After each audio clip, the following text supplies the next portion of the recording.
Heart অ্যাটাকে আক্রান্ত রোগীরা এবং যেসব রোগীর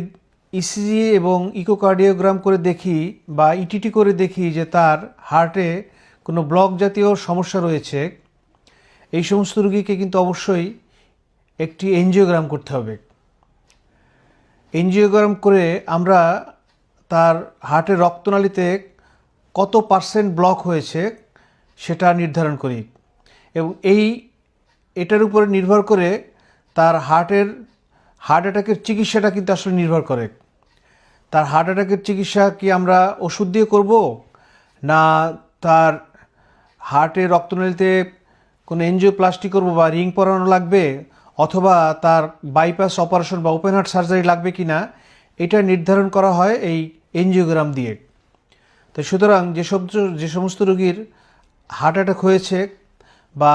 যে সমস্ত রোগী আমাদের চেম্বারে আসেন অনেক সময় বুকে ব্যথা নিয়ে বা কিছু দূর হাঁটলে হয়রান নিয়ে বা অনেক হাই ব্লাড প্রেশার নিয়ে অথবা ডায়াবেটিস নিয়ে, তাদের আমরা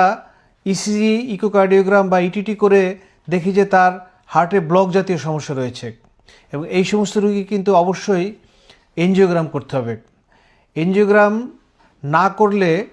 এবং আপনি যদি হার্টের প্রপার ট্রিটমেন্টটা না পান, তাহলে কিন্তু একটা সময় আস্তে আস্তে হার্ট নষ্ট হয়ে যাবে, হার্টের পাম্পিং ক্ষমতা কমে যাবে এবং একটা সময় কিন্তু আর চিকিৎসার কোনো অপশন থাকবে না। সুতরাং আমরা এনজিওগ্রাম করে সিদ্ধান্ত নেই যে আপনার কি ওষুধ খেলে হার্টের এই ব্লক জাতীয় সমস্যা ভালো হবে, না আপনার রিং পরাতে হবে বা এনজিওপ্লাস্টি করতে হবে, নাকি আপনার ওপেন হার্ট সার্জারি করতে হবে।